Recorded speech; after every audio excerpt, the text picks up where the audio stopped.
Coming up today on Locked On Texas Tech, the ACC, the Big 12, truth, lies, Knowles, Tigers, saber rattling, or smoke. We're into it next on Locked On Texas Tech.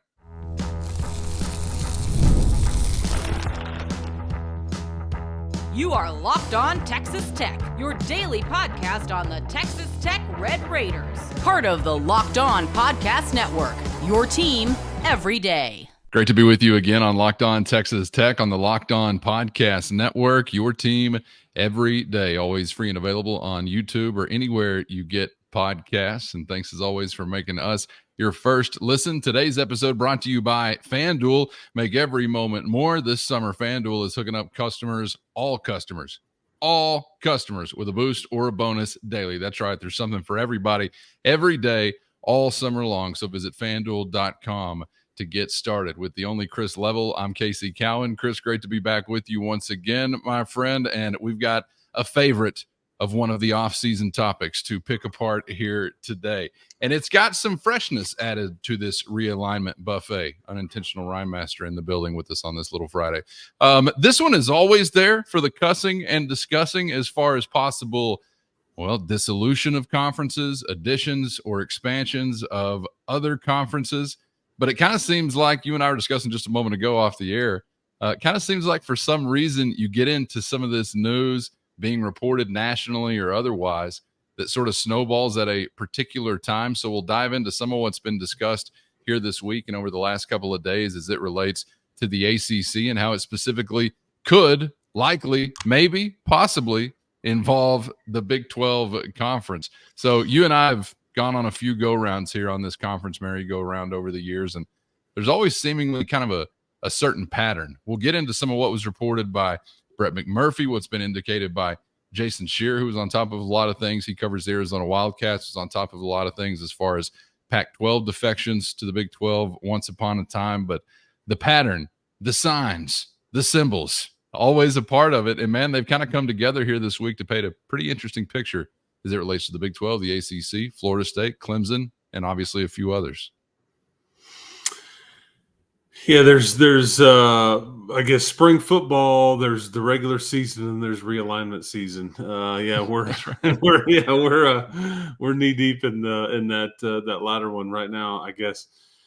And this is going to stay in the news cycle for a bit longer because the ACC media days are next week, and don't you know that'll be quite interesting. I think so. Yeah, they're suing us. We're trying to work through all of that, but yeah, there's just a lot going on. League sues member sues league, and then the reporting of exits and whatever. But yeah, it kind of has made a lot more noise in the last, 48, 72 hours than I guess I was expecting based on a couple of, reports. I do still wonder about legitimacy here and end game, or is this being leaked? Because let's just take these one at a time. First of all, Florida State, they want out of the ACC because they feel like ultimately, if you like peel back the onion a bit, and at its core, their main issue is, wait a second, we're getting like $30-ish million a year is what we're guaranteed for the next decade plus, and you're telling me that Maryland and Rutgers and Minnesota and Vanderbilt and Mississippi State are getting close to 70 to 80. Like, excuse me? Consider what Central Florida is making while you're doing that as well. Yeah. And from that standpoint, I get their frustration. And so it's all about the dollars here. And because I think if there was a reworked ACC that changed the revenue distribution to where it got them much closer to their desired dollar figure, which I don't know if that's possible or not, then I think that, they wouldn't be suing, and they wouldn't be, they wouldn't have these emergency meetings and all the stuff that we've seen over the last year to 18 months. And I just think that's the core of the issue. And I go back to kind of what we had said before. Can the Big 12 provide that? Can, at the end of the day, the Big 12 make their current members and potential new members happy? And where does that money come from? Because the more you gather and read and listen, unless it's just, and I don't think it's some idle threat, but I just think the TV folks are largely tapped out.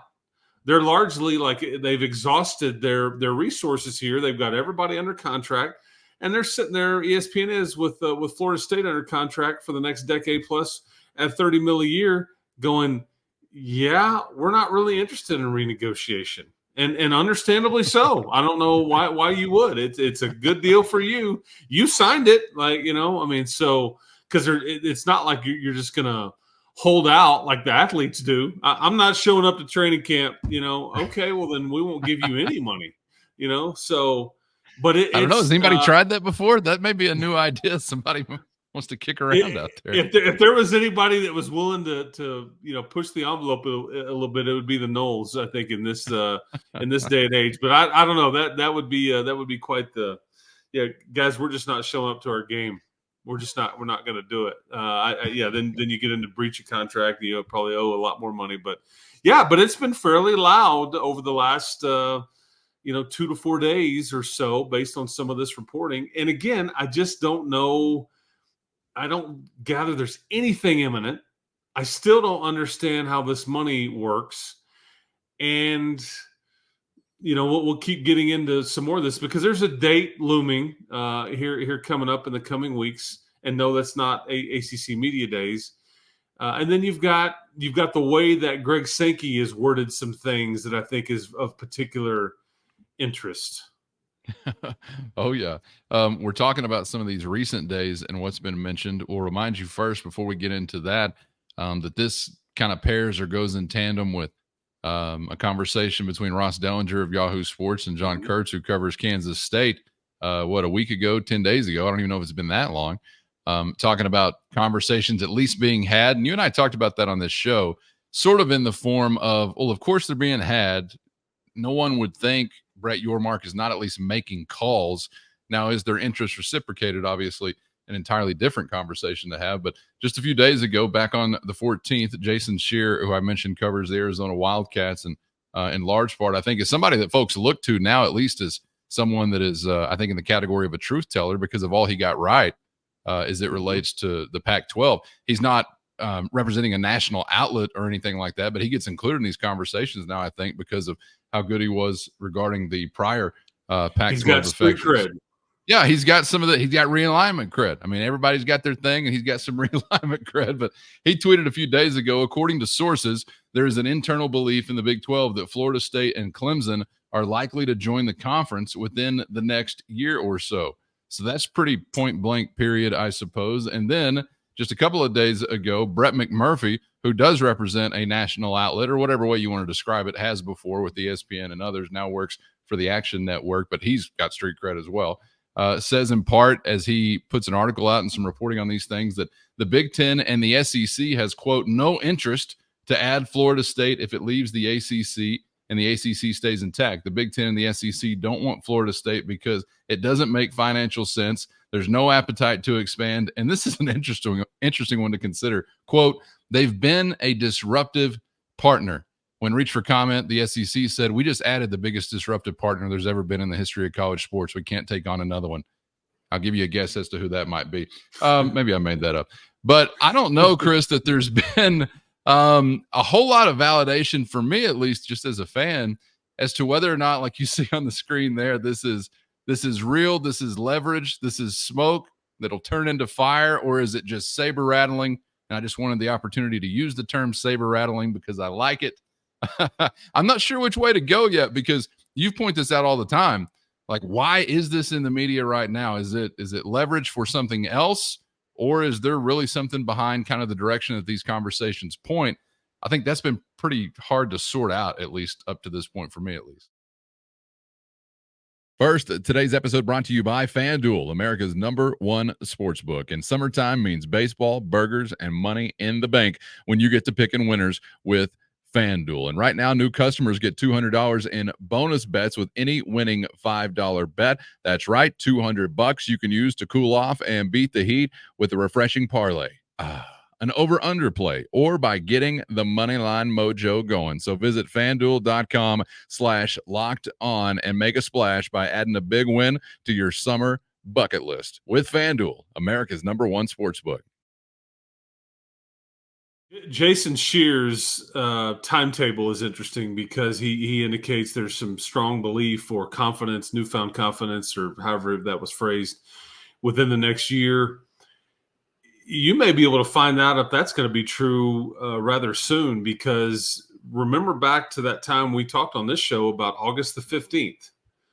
August the 15th is when a school must declare to the ACC, hey, we are out, within the next year. Like, we're giving you our notice based on the agreement that we've all that are involved with and all those things. I doubt that you're going to get anything necessarily there one way or the other. More than likely, if there was an exit from this league by Clemson and or Florida State, it would be a negotiated settlement or a negotiated exit, if you will, similar to how Texas and Oklahoma ultimately left the Big 12 earlier than was on paper, because you were supposed to get Oklahoma and Texas for one more year, which would have been this year on paper, and they negotiated an exit and you got them out a year earlier, which was probably smart on Brett Yormark's part, because that's what allows you to add the four corner schools, I think, easier, if you will. So we may get some news next week with ACC Media Days. A lot of the coaches that will be made available, they're not going to say anything. Hey, it's way above my pay grade. I'm just worried about my team this year. It'd be fun if they did, though. It'd be fun if they did. Somebody want to get wild. and the commissioner, Jim Phillips, is going to get asked about this a lot. Oh, yeah. And if there's any sort of administration from any of these schools there, that there'll be a lot of questions asked. The envelope will get pushed from the media pressing and asking various things. Ideally, what conference would you like to be in? Coach, whatever. You're gonna get a lot of different stuff. And then, Brett McMurphy's, who's an Oklahoma State grad, used to have him on a radio show all the time. Great guy, very reputable reporter, and all those things as you laid out, Cowan. And he kind of is passing along that there's no interest, there's no need, and all those things, which is all true until it isn't.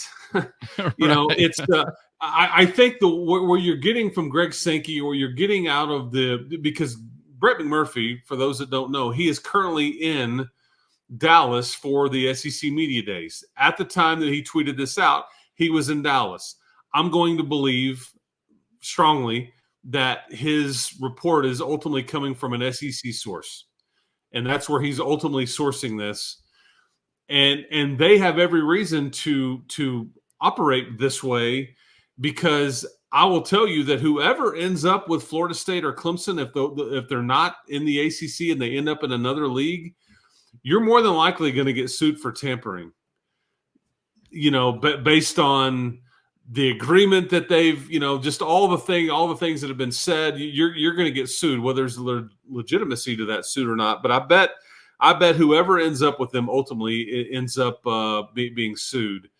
Unless it's a clean exit, which I don't know if that's that's going to be possible. But is that kind of maybe what?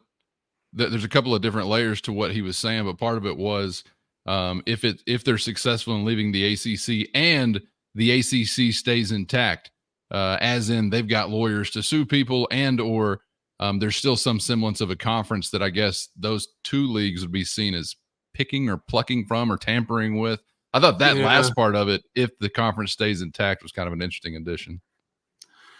Yeah, because if you were to rank these options on let's just say Florida State, if Florida State were to rank their preference, I think the Big 12 may be like fourth or fifth down the line as far as options they would prefer.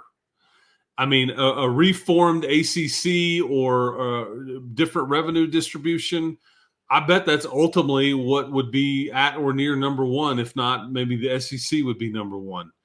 That's another. And when I say reformed, I mean, dude, get on the phone with SMU and the California schools and just tell them, hey, we're good. Like, sorry, but it's not you. It's not you. It's us. But appreciate it. Go back to where you came from. And for the California schools, sorry, and SMU would be lost too. Like, well, we've been a lot of places. We've been the American. We've been in the WAC. We've been in, there's no Southwest Conference anymore. But a smaller version of the ACC, and maybe that would ultimately get the dollar figures up to where they would want.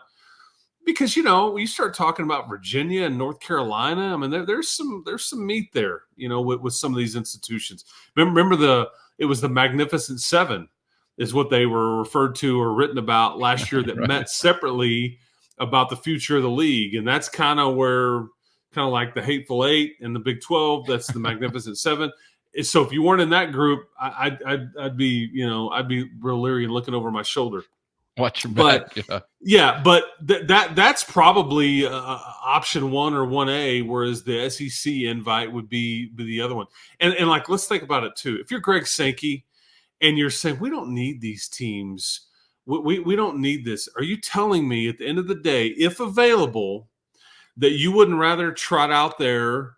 I mean, because think about some of the junk that some of these Power 2 leagues or whatever are going to trot out there for the TV folks. You're going to trot out, Vanderbilt versus whoever, Kentucky versus whoever, Mississippi State versus whoever. And when those two teams are playing each other, or two of those teams are playing each other, it's just it's a bottom tier matchup. Wouldn't we would all agree there?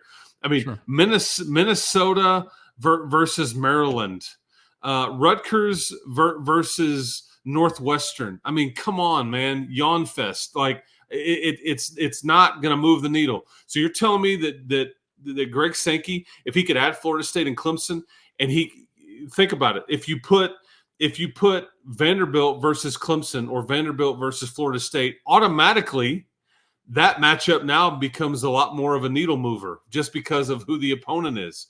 And then it permeates, through. So you can't make me believe that there's just no interest and all those things. I just think that's legalese. He's trying to keep his league out of the conversation of potentially being accused of tampering and all that stuff. But if available, I think they jump on it. Again, if available and it made financial sense. But we're talking in a big circle, but where does it make financial sense? The TV folks have to suggest to you that it is, but and so it's currently constructed with everything. I just don't know if there's where this money comes from. And that's why you start hearing more and more about private equity. And when pressed about private equity in Vegas, Brett Yormark really clammed up. He just wasn't getting into that at all. But that's what I think that's the only way the Big 12 could make something like this work. And what's that? You take a lot of that money to buy them out, to give them much more, and then try to feed everybody else. But at what expense? I don't know. I don't know. Yeah, the Big 12 component was the one that kind of I was taken aback by, because I know there are additions to be made from the ACC for the Big 12 conference, but I have spent zero time considering Florida State or Clemson among those additions. I thought they would have other options that you're just kind of describing there prior to the Big 12 really factoring in a realistic way, I suppose. So what did you make of the actual Big 12 component, whether or not that part of it, to name Clemson, name Florida State, was maybe more of a leverage play for someone, or if you think maybe that has been underestimated, whether it's the private equity route or otherwise, because I haven't even allowed myself really to consider that. I didn't think it was all that feasible with those two specifically. Well, and based on Jason Shear's commentary or his report, that there's, and you can correct me if I'm wrong on the way that it's worded, but there's an increased belief. Was that the right phrasing there? It's an internal belief. An internal belief. I would love to know where that's coming from. Like, what changed? Why do you feel this way? I'll tell you also, from doing the realignment thing for geez, man, now we're going on 15 15 years for the most recent versions of this. But, as we've detailed, we've been doing this since 96 when Tech was involved the first go round of it, when the Southwest Conference kind of fell apart. Most of the time, if not all the time, the major acquisitions happen in the back room, and then boom, you get the bomb drop. It's not really played out publicly. And I only go to think about the last three major things. Oklahoma, Texas, it's just like out of nowhere. And you're going, do what? And it just kind of, Houston Chronicle reports it. Brent Zwerneman reported on behalf of A&M, and it was just like, and here the bomb gets dropped. When you're sitting there 2 summers ago, or whenever it was, when USC and UCLA, it's like, oh my gosh, just out of nowhere. And even the four corner schools, as much as that was rumored, this as well as I do, Cowan, that went down to the very last second as they were trying to reform that league, and they ran out of life preservers. I mean, they were all just like floating, and finally it just sank, and they were like, okay, screw it, we're out. It can't be salvaged. And so away we go. And you got Big Ten editions, and then you got the four corner schools going to the but that was still being negotiated and talked about until the final shoe dropped. And this is playing out a bit too public, I think, for me. And that's just not typically the way that this stuff has operated. And again, I think you have to be careful, whoever you are, Big 12 included, that you're not tampering. They are under contract. The ACC is going to fight this thing. I mean, they are trying to drag it out as long as they can. So, and everybody's suing everybody. So anyway, that part is like the whole year within the next year. I find that almost unrealistic. But Jason was dead on with a lot of the other stuff. I just there's just clearly a lot that we don't know, and I think that's the devil's in the details. But somebody explain the money to me. Explain the money, and you're getting 35-ish million with your new TV deal, and then you that's where it gets in the 50 range when you start adding all the other things that they're trying to do if you're a Big 12 institution. And I think that Clemson and Florida State are kind of on record saying they feel like they are owed or should be earning like 70 to 80. That's a massive gap, man. Yeah. I mean, explain to me You're making me think of like a Dogecoin or Ethereum play. Explain the money to me. Explain the money to me. What would you say if somebody's trying to get you into that? Explain the money to me and where that's coming from. I think also the news dissemination and kind of how that goes is a perceptive way of looking at it also, because for these major moves, it absolutely has been the precedent. So let us know what you're thinking out there. If there is any smoke or soon to be fire, or you may be a little bit more skeptical as to how it appears on the surface. And I'd love for Clemson and Florida State to be in the same league as Texas Tech. That sounds like fun to me, but you also have to be realistic too. And I think if push came to shove and you told those two institutions on the record, write down your list of preference. I just think the Big 12, being a Big 12 member for them, it would probably be 3rd, 4th, 5th, 6th down the line based on some of the other things they potentially could get into. Big 10, SEC, reconfigured ACC with different revenue distribution and all those things. So, because as arrogant as the Florida State fan base is, and in some ways for good reason, I just don't know if they could stomach, like, we're in the same league as UCF. Like we've hit rock bottom, even with all the money. I mean, there's just some of that component that you're going to get into as well. And so I don't know. The whole thing is fascinating, but it's not going to quiet down based on the ACC Media Days being next week. So we're going to get more of this, and might as well ride the wave, man. Yeah, I've got no problem with that. Hell, it's July 18th. What else do we got to do as we get ready for fall camp not too far away? Hey, before we get out of here, let's get back on campus here in the LBK, because Texas Tech Athletics had some exciting news to share with Red Raiders here this week, as we've got Hall of Fame entries and also a Hall of Honor entry.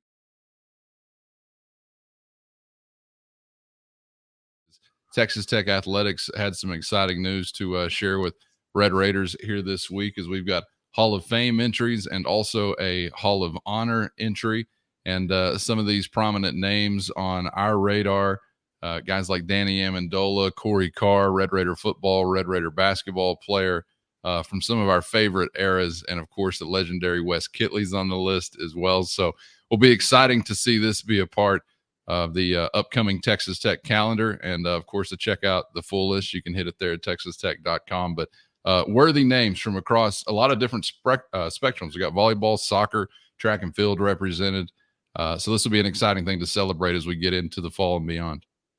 Yeah, it makes me feel old because you're starting to put some of these people in that was like, into their career in 2011 and 2008 and all these. I mean, Corey Carr's an old timer. He left here, and I think 97, 98, maybe that range would have been his last year here. But my first thought was, Wes Kitley's not already in this deal. I kind of thought the same thing. I'm like, he's in every other hall of deal that at many other institutions. I think Abilene Christian and some other things, but he's got track meets named after him and all that stuff. But yeah, no brainer, obviously there. And maybe it's delayed because he's still active. He's still a current coach. But yeah, the two names that stuck out to me was Corey Carr and Danny Amendola. This will be a ceremony.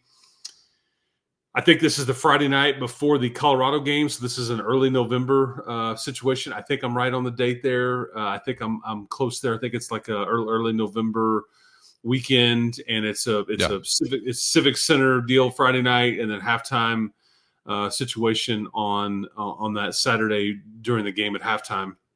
And Danny Amendola, do people realize this cat basically played all 4 years at Texas Tech and then had a 13-year NFL career? I mean, he's played football competitively at the highest levels.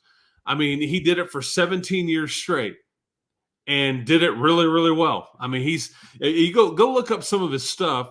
People may not realize either. He won the Super Bowl twice, 2-time Super Bowl champ.